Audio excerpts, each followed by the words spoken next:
स्वतंत्रता हमारा जन्मसिद्ध अधिकार है. By the 1890s, many Indians began to raise questions about the political style of the Congress.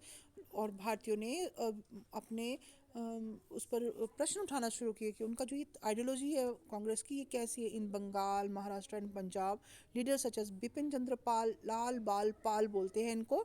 Lal mean Lala Lajpat Rai, बाल मीन्स बाल गंगाधर तिलक एंड पाल बिपिन चंद्र पाल. इन तीनों ने जो लाल बाल पाल की जोड़ी थी, इन्होंने they were beginning to explore more radical objectives and method. उन्होंने और ज़्यादा जो रेडिकल मतलब जो चेंजेस लाते हैं वो मेथड्स यूज़ करना शुरू उन्होंने लोगों को अपनाने के लिए बोला, ऐसे जो कि बदलाव ला सकते हैं. They criticise the moderate for the policies of prayers. उन्होंने कहा ये जो मॉडरेट्स हैं, नम्र विचारों वाले हैं, जो कि सिर्फ प्रेयर कर रहे हैं, प्रार्थना कर रहे हैं, वो उनकी पॉलिसीज़ को बंद करना पड़ेगा. और क्या इम्पोर्टेंट है? सेल्फ रिलायंस, अपने पर विश्वास, और कंस्ट्रक्टिव वर्क करना पड़ेगा, मतलब चेंज लाना पड़ेगा. कंस्ट्रक्टिव वर्क, कुछ ऐसा काम जो कुछ हम पूरा बदलाव ला सके. दे argue that people must rely on their own strength.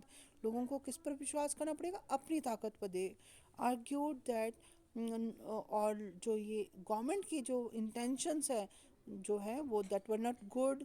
People must fight for Swaraj. Swaraj के लिए उनको अपनी लड़ाई लड़नी पड़ेगी. Tilak raise the slogan freedom is my birth right and I shall have it. कि स्वतंत्रता मेरा हमारा जन्मसिद्ध अधिकार है और मैं इसे लेकर ही रहूँगा. ये स्लोगन तिलक जी ने दिया. तो अब क्या हुआ कि ये स्लोगन किसने दिया? तिलक जी ने. क्या दिया? ये स्लोगन की स्वतंत्रता हमारा जन्मसिद्ध अधिकार है और हम इसे लेकर रहेंगे. तो यहाँ पर 1905 में वॉइस राय कर्जन जो थे उन्होंने बंगाल का पार्टीशन कर दिया. बंगाल को दो भागों में बांट दिया.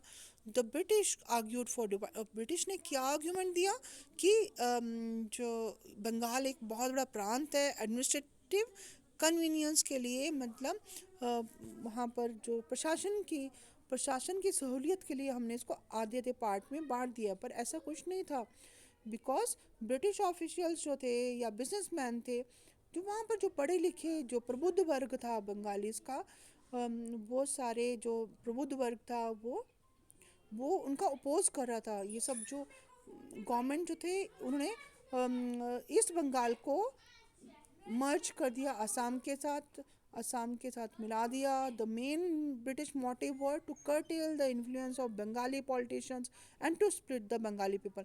जो उनके मेन मोटिव क्या था, मेन मकसद क्या था ब्रिटिशर्स का, कि वो रोकना चाहते थे बंगाली पॉलिटिशियंस को. बंगाली जो वहाँ पर जो पॉलिटिशियन पढ़े लिखे प्रबुद्ध वर्ग के जो राजनीतिक थे वो जो जो उनका अपोज कर रहे थे, उनका विरोध कर रहे थे, उनको रोकने के लिए उन्होंने, ताकि सारे समूचे बंगाल से जो लोग हैं वो इकट्ठे मिल करके उसको अपोज ना करें, उन्होंने उनको टू सेक्शंस में डिवाइड कर दिया. इससे लोगों में दे पीपल बिकम इनफ्यूरियस, वो लोग गुस्से में आ गए. पूरे इंडिया में all sections of the Congress, moderates and the radical, जो नम्र और उग्र विचारों के जितने भी जो लोग थे उन्होंने इसका विरोध कर दिया.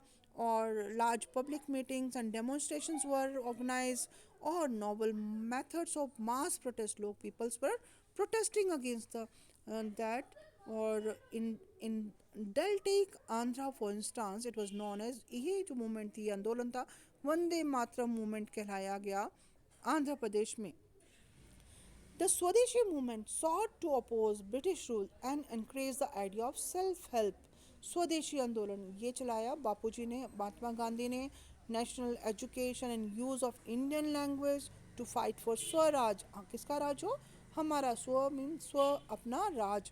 और इस ये महात्मा गांधी ने चलाया. और it was for the radical, they advocated mass mobilisation. जो रेडिकल्स थे जो बहुत बिल्कुल चेंज चाहते थे, जो वो जो मेथड यूज़ करते कि वो वायलेंस का भी था, रिवोल्यूशनरी वायलेंस, क्रांतिकारी वो आंदोलन उन्होंने छेड़ा था इन लोगों ने.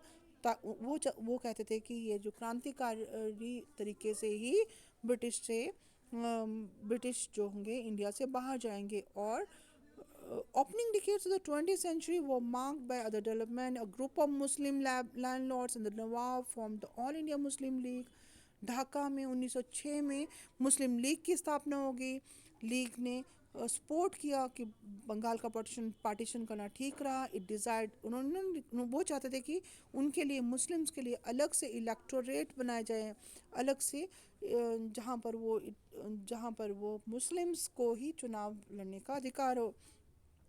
और ये डिमांड जो थी गवर्नमेंट ने मान ली। 1909 some seats in the council, reservation seats की हो गई for Muslim people, Muslim voters के लिए। एंड इससे पॉलिटिशियंस में एक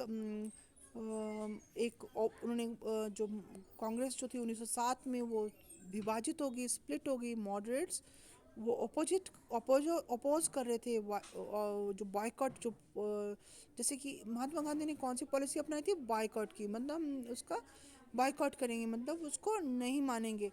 दे फेल्ट दैट, उन्होंने कहा कि कुछ जो थे दे वो चाहते थे कि फोर्स यूज़ किया जाए, और जबकि कुछ जो थे वो अपनी बातों से कांग्रेस में उनको ब्रिटिशर्स को देश छोड़ने के पर मजबूर करना चाहते थे। The two groups they reunited in December 1905। Congress और मुस्लिम लीग ने भी एक लखनऊ पैक्ट, लखनऊ समझौता साइन किया, और उन्होंने कहा कि वो इकट्ठे मिलकर काम करेंगे, रिप्रेजेंटेटिव गवर्नमेंट बनाएंगे इंडिया में। Then the growth of mass nationalism after 1919, a struggle against British rule gradually become a mass movement। अब वो कौन सा आंदोलन जो था वो कॉमन पीपल ने भी फॉलो करना शुरू कर दिया, किसान भी इसमें जुड़ गए, ट्राइबल स्टूडेंट जुड़ गए, और वुमेंस भी बहुत सारे नंबर में इनसे जुड़ गई। और factory workers they also give up their profession and they join the Congress for